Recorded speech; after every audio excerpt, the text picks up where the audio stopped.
বেশি না আল্লাহর রাগ বেশি? আপনারা জানেন? বলুন আপনারা বলুন। আল্লাহর দয়া বেশি।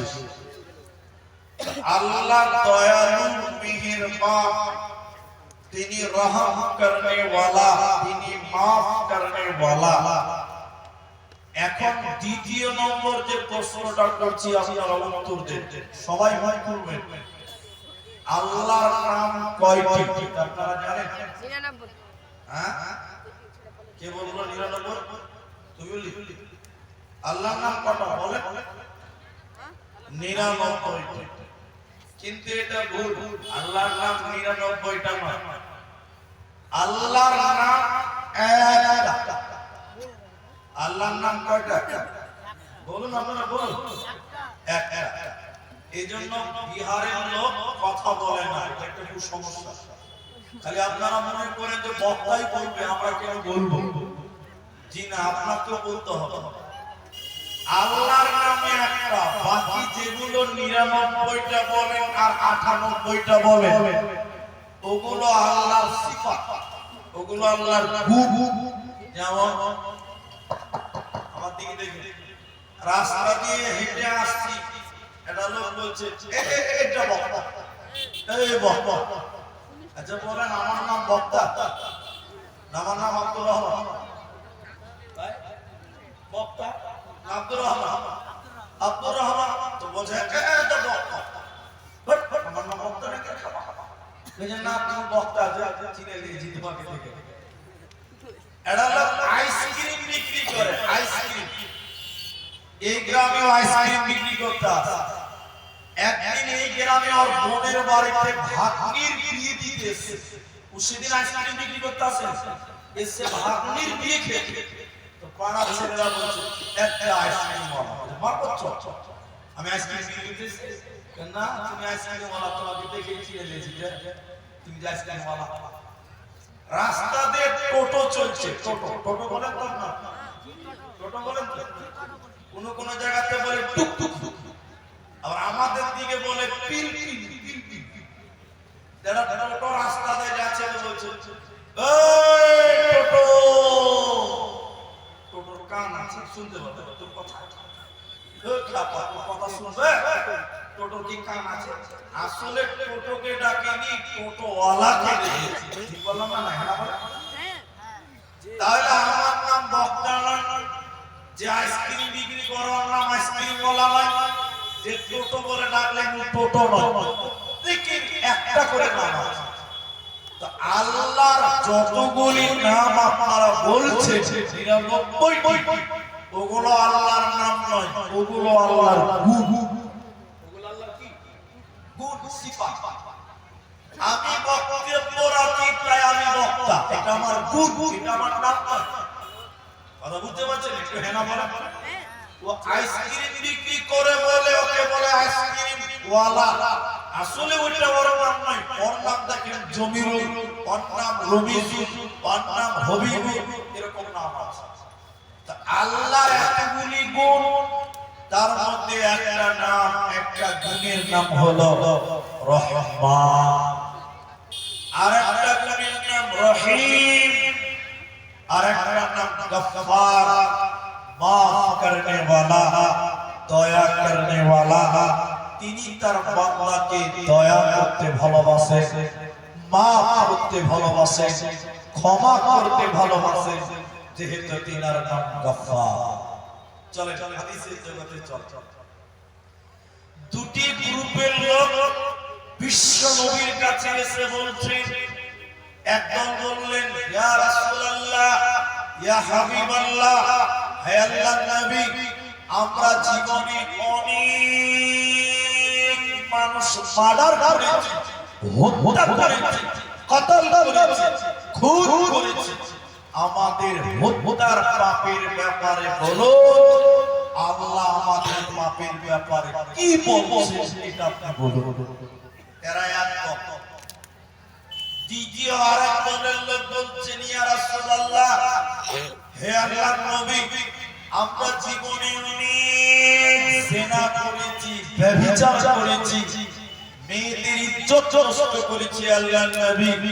আমাদের পাপ এই গুনার ব্যাপারে বলুন ইসলাম কি বলেন, আল্লাহ কি বলেন, একটু আপনি বলুন। আল্লাহ বলেন, জিবরাইল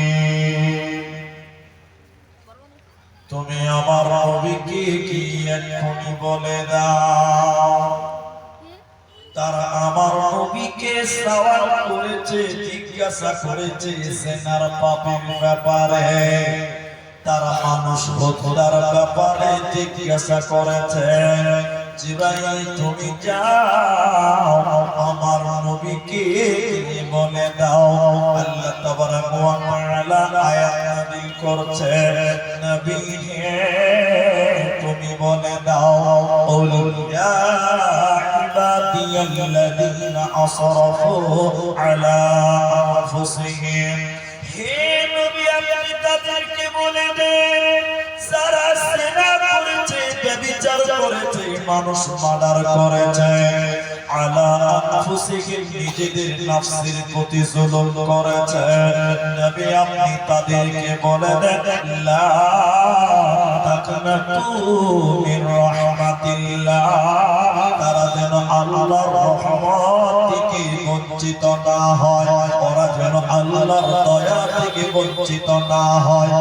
ইন্নাল্লাহা নিশ্চয়ই আল্লাহ তাবারাক ওয়া তাআলা ইয়াগফিরুজ যুনুবা জামিআ, জীবনের সমস্ত গুনাহ আল্লাহ মাফ করবেন।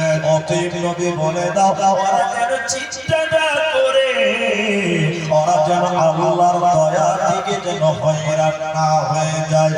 আমি আল্লাহ ওদের জিনার পাপের ক্ষমা করব, ওদের মার্ডার করা খুনের পাপ মাফ করে দিব, ওদের কোনো চিন্তা হবে না, যেহেতু আমার নাম রহমান, আমি চরম পরম দয়া করনেওয়ালা। আল্লাহ কত দয়ালু, জিনার পাপ আল্লাহ নাই করে দিবেন। মানুষ মার্ডার করেছে কবিরা গুনাহ, আল্লাহর কাছে আছে, আল্লাহটা মাফ করবে। আল্লাহ বলেন লা তাকনাতু মির রাহমাতিল্লাহ, তোরা আমার দয়া থেকে রহমত থেকে তোরা বঞ্চিত হোস না, আমি তোদের জীবনের গুনাহকে মার্জনা করব। বলুন সুবহানাল্লাহ। হাদিস হযরতে আবু মুসা আল আশআরী রাদিয়াল্লাহু তাআলা আনহু তিনি বলছেন, এদিকে দেখেন আমার,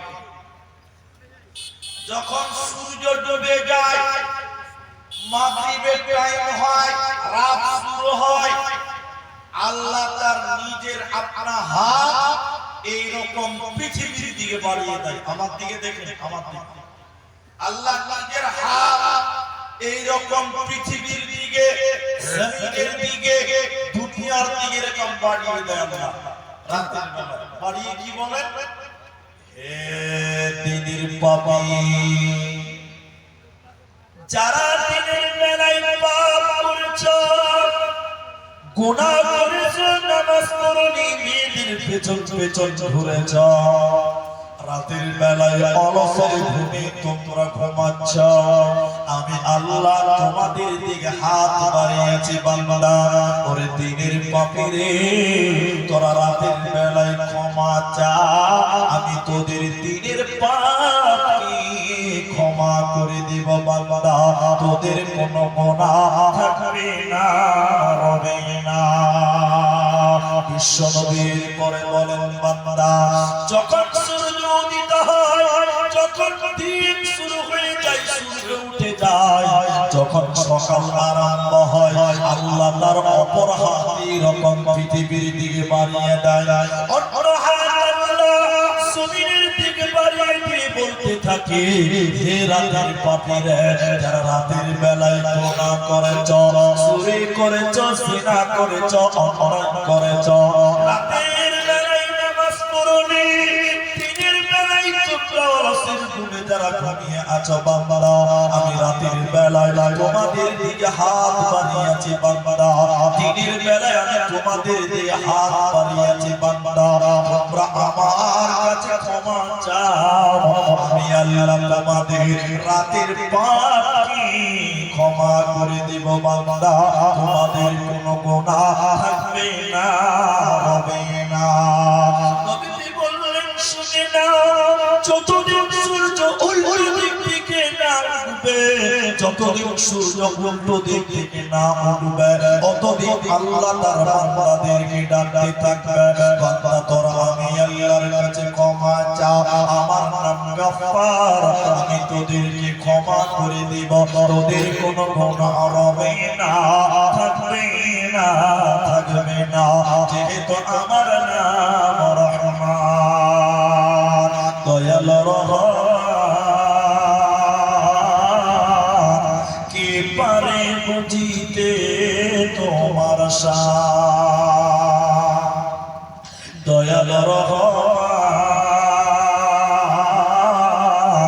কে পারে বুঝিতে তোমার শান, মা বাবা ছাড়া পিতা আদম বানাইলেন নিজ হাতে, পিতা ছাড়া পুত্র ঈসা মারিয়ামের কোলেতে, কে বা বড় কারিগর, কার বা বড় শান, কে পারে বুঝিতে তোমার শান, দয়াল রহমান, কে পারে বুঝিতে তোমার শান।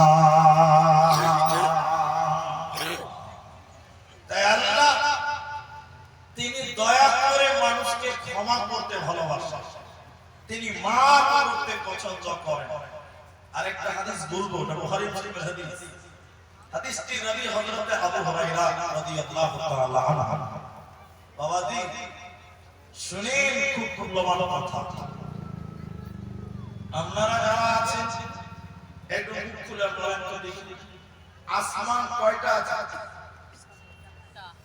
সাতটা। আল্লাযী সাবআ সামাওয়াতিন তিবাকা, সাত আসমান আছে। সবাই বলি কয় আসমান বললাম? সাত আসমান। যখন মাঝরাত্রি হয়, এই টাইম এখন কটা বাজে? 12:30। এই টাইম যখন মাঝরাত্রি হয়, আল্লাহ এক আসমান, দুই আসমান, তিন আসমান, এই করে করে সব নিচের আসমান, টোটাল আসমান কটা বললাম? একদম 6 নাম্বার আসমানে, 7 নাম্বার আসমানে আল্লাহ চলে আসেন। একদম নিচের আসমানে আল্লাহ চলে আসেন, এসে কি বলেন? এদিকে এদিকে, এই রাত্রি বেলা আল্লাহ ডাকে, কি বলে? কে আছে গুনাহগার, কে আছে গুনাহ করনেওয়ালা, কে আছে পাপী তাপী মানুষ, আমার কাছে তোরা ক্ষমা চা, আমি তোদের জীবনের গুনাহকে মাফ করে দিব। সুবহানাল্লাহ। আল্লাহ সয়স্তানকে পারি দিয়ে সত্তর আসমানে এসে মানুষকে ডাকে, গভীর রাতে বাঁচাত দিতে, যে তোরা আমার কাছে ক্ষমা চা, আমি তোদের জীবনের গুনাহকে মাফ করব। হতভাগা মানুষ তখন নাক ডাকে, নাক ডেকে ডেকে নিচ্ছে, কারণ ঘুমাচ্ছে, আল্লাহর কাছে ক্ষমা চাওয়ার কোনো মানুষ নাই। এরপরে নবী বললেন, আল্লাহ মানুষকে আবার বলে, যার যা প্রয়োজন, তোমাদের যার যেটা প্রয়োজন, তোমরা আমার কাছে চাও, তোমরা এখন আমার কাছে যা চাইবে আমি তোমাদের তাই দেব। সুবহানাল্লাহ। আপনি বড় লোক হবেন, রাতের 12টায় উঠবেন, 2 রাকাত নামাজ পড়ে আল্লাহর কাছে চাইবেন যে আল্লাহ আমাকে বড় লোক বানাও, আল্লাহ টাকা ওয়ালা বানাও, পয়সা ওয়ালা বানাও। আল্লাহ রাসূল বলছেন ওই টাইমে তুমি যা চাইবে আল্লাহ তোমাকে সেটাই দিবে। সুবহানাল্লাহ। আল্লাহ কত দয়ালু, আল্লাহ কত মেহেরবান, আল্লাহ কত দয়া করতে ওয়ালা। অবাক হয়ে যাবে। এটা লম্বা হাদিস শোনাবো আপনাদেরকে, লম্বা হাদিস। বনি ইসরাইলের যেমন একটা লোক, সহিহ বুখারীতে 2 বার হাদিসটি বর্ণিত হয়েছে, 2 বার। আশরাফ আলা রাজুলুন বানি ইসরাইলের একটা লোক, সে সব রকম পাপ করেছে, জিনা করেছে, চুরি করেছে, ডাকাতি করেছে, মার্ডার করেছে, সব রকম পাপ সে করেছে। আচ্ছা আপনারা বলুন, এই ভাই আপনারা বলুন, এই সব করেছে, লোকটা জান্নাতে যাবে না জাহান্নামে যাবে? যাও না, তাও বলে না। হ্যাঁ জাহান্নামে যাবে, সব পাপ করেছে জাহান্নামে যাবে। কিন্তু শুনেন হাদিসটা শুনেন, লোকটা যখন বয়োবৃদ্ধ মানে বয়স্ক হয়েছে, ওর ভিতরে খালি ভয় ভয় গেছে, ভয় ভয় গেছে, এত পাপ করলাম, আল্লাহ ধরবে আর সালাম জাহান্নাম। পালার তো কোনো পথ নেই। ছেলেদেরকে ডাকছে, এটা হাদিস, বুখারী হাদিস আপনাকে বলছি। ছেলেদেরকে ডেকে লোকটা বলছে, রে বাবা আমি তো সব পাপ করেছি রে বাপ, মরলে আল্লাহ সালাম জাহান্নাম দিবে, বাঁচার কোনো পথ? বেটারে আমি যখন মারা যাব বেটা, তখন তোমরা আমাকে কবর দেবে না। কেন কেন কেন? কবরে গেলে আল্লাহ ধরবে, জাহান্নাম দেবে। বেটারে তোরা আমাকে কবর দিবি না, তাহলে আল্লাহ আমাকে ধরতে পারবে না। বেটারে আমি যখন মারা যাব, তখন আমার লাশকে কাঁধে করে নিয়ে তোরা নদীর ধারে যাবে, সমুদ্রের কাছে চলে যাবি আমার লাশকে। আরে বেটারে আমার লাশকে তোরা পুড়িয়ে জ্বালিয়ে ছারখার করে দিবি। ছারখার করে দেওয়ার পর নিসফাহু ফিল বাররে ওয়া নিসফাহু ফিল বাহরে, ছাইগুলোকে দুই ভাগ করে দিবি রে বেটা। ওই দুই ভাগ ছাইকে এক ভাগ ছাইকে পানিতে ভাসিয়ে দিবি সমুদ্রে, আরেক ভাগ ছাইকে হাওয়াতে উড়িয়ে দিবি, আল্লাহ যেন আমাকে ধরতে না পারে। কিন্তু আপনারা বলেন, আল্লাহর কাছ থেকে লোকটা পালাতে পারবে? লোকটা একটু রিংটাল ছিল, রিংটাল নিয়ে তো খ্যাপা ছিল, খ্যাপা মাথা মুটা ছিল, বলছে আল্লাহ যেন আমাকে ধরতে না পারে, আমাকে পুড়িয়ে ছারখার করে দিবে। এই বিহারের লোক আপনারা বলেন, যেটাকে পুড়িয়ে ফেলা হয় এটা দেহ দেহ দেহ দেহ। আচ্ছা এই দেহর কোনো মূল্য আছে? আল্লাহ মূল্য আছে কি? মরে গেলে তো মাটিতে খাবে, মরে গেলে কি হবে?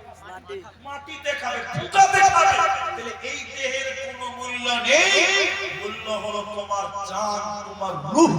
তুমি মরেছো মানে তোমার জান আজরাইল কবজ করে আল্লাহর কাছে পৌঁছে গিয়েছে।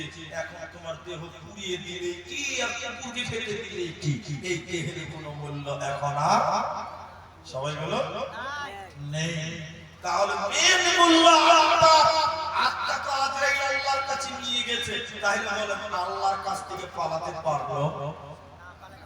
পারলো না, পারলো না। কত মাথা মোটা দেখেন, পারলো? ছেলেটা যখন মরে গেল, মায়েরা বোনেরা আমার কান করে শুনেন, এই ঘটনাটা এই হাদিস থেকে শোনায়। লোকটা যখন মারা গেল, ছেলেরা তার বাবার লাশটাকে কাঁধে করে সমুদ্রের কাছে নিয়ে গেল। বাবাকে আগুন জ্বালিয়ে পুড়িয়ে ছারখার করে দিল। আল্লাহ যেন তার বাবাকে ধরতে না পারে। কত মাথা মোটা ছিল, কত বুদ্ধির অভাব ছিল দেখলেন। বাবাকে পুড়িয়ে দেওয়ার পর বাবার ছাই দুই ভাগ করলো, অর্ধেক ছাই পানিতে, অর্ধেক ছাই হাওয়াতে উড়িয়ে দিল। আল্লাহ যেন তার বাপকে ধরতে না পারে। এতগুলো মানুষ এক জবান তুলে বলেন, আল্লাহ এই লোকটাকে ধরতে পারবে কি পারবে না? পারবে না। এবার আল্লাহ বলছেন শোনো, ওই নদীর পানিকে বলছেন, সমুদ্রের পানিকে বলছেন, আটলান্টিক মহাসাগরের পানিকে বলবেন আল্লাহ আমার অমুক বান্দার ছাই যত দূর ভাসিয়ে নিয়ে গেছো না কেন, এখনই ছাইগুলো জমা করে দাও। পানি কথা শুনে কার? আল্লাহ। আল্লাহ সমুদ্রের পানি ওই লোকের ছাইকে এনে আল্লাহর সামনে জমা করবেন। বলুন সুবহানাল্লাহ। এবার আল্লাহ বলেন, হে বাতাস, হে হাওয়া, হে ঝড়, আমার বান্দার ছাই তুমি যেখানে নিয়ে গেছো না কেন, এক্ষুনি আমার সামনে জমা করে দাও। হাওয়া ছাই জমা করলো, পানি জমা করলো, ওই ছাইগুলো থেকে আল্লাহ দেহ বানাবেন, বডি বানাবে। আর আজরাইল জান কবজ করে আল্লাহর কাছে নিয়ে গেছে। এই বডি বানাবার পর আল্লাহ তার কাছে যে রূহটা রয়েছে, ওই রূহ ওই দেহের ভিতরে ভরে দেবে। জীবিত মানুষ বানাবার পর এত বড় গুনাহগার পাপিষ্ঠ মানুষটাকে আল্লাহ বলছে, তুই তোর ছেলেদেরকে নিজের দেহ ঘোরাতে বলেছিলি কেন? বল, তোর দেহটাকে তোর ছেলেদেরকে জানিয়ে দিতে বলেছিলি কেন? বল। লোকটা বলছে, আল্লাহ তুমি সব জানো, তুমি সব জানো। আল্লাহ বলে, বান্দা তুই বল, তোর জবানে তুই বল, তোর ছেলেদেরকে পুড়িয়ে ফেলতে বলেছিলি কেন? বল। এবার আল্লাহ বলছে, আল্লাহ পৃথিবীর কোনো ভয় নাই, পৃথিবীর কোনো কারণ নাই, দুনিয়ার কোনো কারণ নাই। আল্লাহ শুধুমাত্র আপনার ভয়, আল্লাহ শুধুমাত্র আপনার ভয়। রব্বুল আলামিন শুধুমাত্র আপনার ভয়ের কারণে আমার লাশটাকে পুড়িয়ে দিতে বলেছিলাম, যেন আল্লাহ আপনি ধরতে না পারেন। আমার আল্লাহ কত দয়ালু, আমার আল্লাহ কত মেহেরবান, আমার আল্লাহ কত বড় করনেওয়ালা। দেখে নাও, আল্লাহ বলে, বান্দা তুমি আমাকে ক্ষমা চেয়ে, তুমি আমাকে ভয় করেছিলে বান্দা, তুমি আমাকে ডরিয়েছিলে, তুমি আমাকে ভয় করেছিলে বান্দা। ফাগফারলাহু, যাও যাও যাও, আমি আল্লাহ তোমাকে মাফ করে দিলাম। আজকে তোমাকে জাহান্নাম যেতে হবে না, হবে না, হবে না। এজন্য তিনি হলেন চরম পরম ক্ষমা করনেওয়ালা, পরম মেহেরবান। বলুন সুবহানাল্লাহ। ভাইজান, আল্লাহ বড়ই মেহেরবান, তিনি ক্ষমা করনেওয়ালা, মাফ করনেওয়ালা। আল্লাহর কাছে তুমি ক্ষমা চাও। আল্লাহ যে কত দয়ালু। আপনাকে একটা হাদিস আর শোনাই, রাইট? আরেকটা হাদিস আপনাকে শোনাই, এক মিনিটে লিসেন হন। মেয়েদের কোন দিকে আছে? সামনে একটা মেয়ে, ওরা আছে কিছু মনে হয় না। শুনেন, এবার আপনাদেরকে বলি হাদিসটা খালি শুনে নেন। গরু রাখা, যেন তো গরু রাখা, জি জি, বুঝি বুঝি, এখন আছে? জি, এখন আছে আপনাদের দিকে? এখন কম আছে। জি, আমাদের দিকে আগে গরু রাখা ছিল, এখন গরুই তো নাই, গরু কুশালি তো লোক নাই। জি, যে গোয়ালের বেটা এখন আর মাঠে যায় না। স্ট্যান্ড থাকুক না বে, বাপ বাবা তো গরু বুঝদা, তো বাপ বুঝতে বলবে, আমরা পারবো। এ কারেন না। জি ভাই, এখনকার ছেলেরা গরু বুঝবে না, গৃহপালিত পশু, যেটা আমি বলছি শুনে। এটা রাখাল গেছে উট চড়াতে, আপনি চিনেন তো, বিরাট প্রাণী, মরুভূমির প্রাণী, তাকে এখন মানুষেরা ঘরে বেঁধে রাখছে। আসলে এটা ঘরে প্রাণী নয়, এটা বনে জঙ্গলে মরুভূমির প্রাণী, তাকে বলে উট। উট আমার দিকে দেখেন তো, উট মরুভূমিতে চড়বে 8 দিন 10 দিন, বাড়িতে আসতে হয় না। একটা উটের রাখা ওই রকম চড়াতে গেছে, গেছে চড়িয়ে খাবারও নিয়ে গেছে। মরুভূমিতে তো খাবার পাওয়া যাবে, যাবে? এরা বলে না যাবে। মরুভূমির ওই উটের গলাকে ওই রাখালের খাবারকে রেখে দিয়েছে। রাখাল কোনে এক জায়গাতে বসে, ক্লান্ত শরীর ভাই, ওই ক্লান্ত শরীরে বসে থাকতে থাকতে থাকতে নাক ডাকলে, যখন চোখ লেগে গেছে, একটু নাক ডাকতে লেগে গেছে, তো উট চড়তে চড়তে চড়তে চড়তে কোন দিকে চলে গেছে, উট আর কাছে পাওয়া যায়। রাখাল যখন হুঁশিরা পেয়েছে, নিন ভাঙছে, এরকম এখানে উট খুঁজে বেড়াচ্ছে করে, যা উট তো গেল গেল, একটা টেনশন, উটের গলায় রাখালের খাবার ছিল, খাবারটাও নিয়ে চলে গেল। বাংলাতে বলে না যে আমার আমও গেল, ছালাও যাবে। চোখের মালিক খান থেকে কথা আছে না জি আছে তে রাখাল মনে মনে ভাবছে এই শালা উত্তর গেল না তুই যা ওটা আবার আসবে কোনদিন কিন্তু আমার খাবার দিয়ে চলে গেল রে মরুভূমিতে খাবার পাবো বেচারা হন্য হয়ে খুঁজতে জান পয়লা খুঁজে পেল না আবার রাখাল উনি এক জায়গাতে বসে চিন্তা করছে যে খাবারটা আসবে কোথা থেকে রে উটটাকে পাবোই না রে তো চিন্তা করতে করতে ক্লান্ত ছেলে আবার যখন আবার খালি করছে তো পেয়ে দেখছি সুবহানাল্লাহ और सामने उठो हाजी और खाबारो हाजी अच्छा भाई আপনারা একটু মুখ খুলে বলেন যে রাখাটা খুশি হবে খুশি হবে খুশি হবে মানে এতে বড় ভাই কি জিজ্ঞাসা করেন তাওহীদ কি জিজ্ঞাসা করেন রাখা খুশি হয়ে বলছে আনা রব্বি আনতা আব্দুকা আল্লাহ আমি তোমার আল্লাহ তুমি আমার গোলাম এরা বুঝতে পারে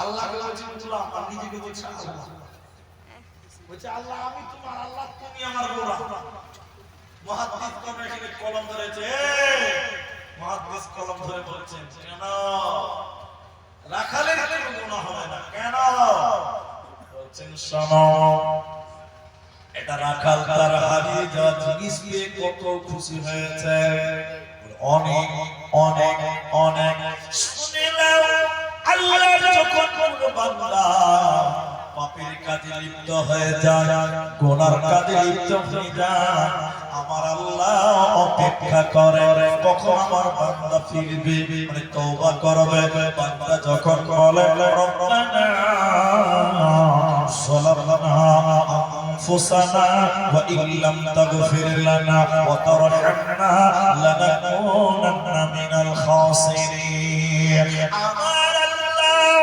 এর রাখাল খাবার পেয়ে খুশি হয়েছে আমার আল্লাহ রাখালের চাইতে অনেক অনেক গুণের বেশি খুশি হয় যেহেতু তিনার নাম রহমান যেহেতু তিনার নাম গফফার রহম করনে ওয়ালা ক্ষমা করনে ওয়ালা তাই আল্লাহর কাছে দয়া ভিক্ষা কামনা করো আল্লাহর দয়া চাও আল্লাহর কাছে মাফ চাও আল্লাহ দয়া করবেন রহম করবেন আল্লাহ তোমাকে মাফ করে দেবে তোমার কোনো চিন্তা রবে না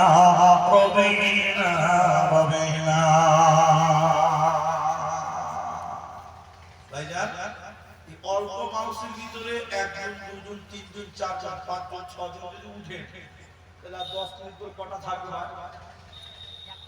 একটা থাকবে এক বক্তা এক জালসাতে আগেকার বক্তা দেখেছেন তো আপনারা আগেকার জামানার বক্তারা কেমন ওয়াজ করতে বলতো এর ঘরে কামড় দিবে কানে ধরে ওয়াজ করতে ঠিক বলেন না এখনো আছে না চেটে বুড়া যেগুলো বুড়াও গুলো চ্যাংড়াগুলো আর এখন কানে ধরে আগেকার বক্তারা ওয়াজ করতে কেমন দেখে এই তো কানে ধরে একদম চোখ বন্ধ করে বাইরে যাচ্ছে একটা বক্তা এক লম্বা টান দিয়েছে চোখ বন্ধ করে 30 মিনিট পর চোখ খুঁজে আধা ঘন্টা পর দেখছে সামনে কেউ নাই এখানে বসে আছে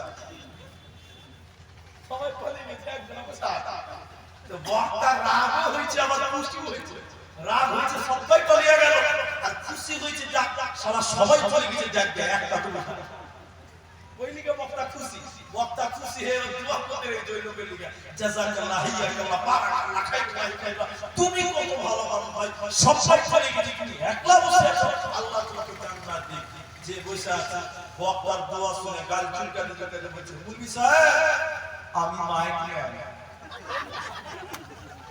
তুমি শালা ছাড়ো না আমি শালা দিতে পারি না তো ওই রকম যদি কানে হাতে ওয়াজ করতে লাগি সব পালিয়ে যায় তাহলে তো লাস্টে মাইকম্যানকে খুঁজে পাওয়া যাবে আর কাউকে পাবো না তো ভাই আপনারা যেটি মানুষ আছেন আমাকে 1 ঘন্টা টাইম দেন বহু কষ্ট করে ছেলেরা আমাকে দাওয়াত করেছে জানেন গত পরশু কলকাতার দিক থেকে এলাম গাড়িটা চালিয়ে এই ছেলেরা সাহাবুদ্দিন আর্টিকে ছিল ওরা ডেট দিয়েছে তো বহু কষ্ট করে একটা ভুল হয়ে গেছে কি যে আপনারা প্রধান বক্তাকে আগে দিয়েছে আর দ্বিতীয় বক্তাকে লাস্টে করেছে এটা কেউ করে ভাই প্রধান বক্তার পরে যত ভালোই বক্তা থাকে লোককে ভালো লাগে লোককে ভালো লাগে না, তো প্রধান বক্তাকে লাস্টেই দিতে হয়, এটাই সিস্টেম। তো দেখ আপনারা যেটা করেছেন, আমরা বক্তা আপনাদের সিদ্ধান্ত মানতে রাজি হয়ে গেছি আলহামদুলিল্লাহ। তো ভাই আপনারা 20 মিনিট টাইম আর কেউ জিয়েন না, একবার বলুন ইনশাআল্লাহ। বলুন একবার ইনশাআল্লাহ। আরে ইনশাআল্লাহ বলছেন যে তাড়াতাড়ি পালাবো না কি? হ্যাঁ ইনশাআল্লাহ বললে কি জরিমানা লাগবে? ইনশাআল্লাহ কি বলেছেন যে জরিমানা লাগবে? তবে একবার ইনশাআল্লাহ ভালো টাকা না চাই তো টাকা দিয়ে দেন।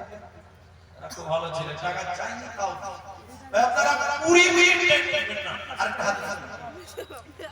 হাদিসের রাবি হযরত আনাস রাদিয়াল্লাহু তাআলা আনহু সব হাদিস থেকে আপনাকে একটা শোনাবো। আমার 2.5 ঘন্টা বা 1 ঘন্টা লাগতে হচ্ছে, কত ক্যাপাসিটি। যখন কোন মানুষ অনেক গুনাহ করে, অনেক পাপ করে, আল্লাহ গফফার মাফ করবে ওয়ালা, এই নিয়তে যদি আল্লাহর কাছে ক্ষমা চায়,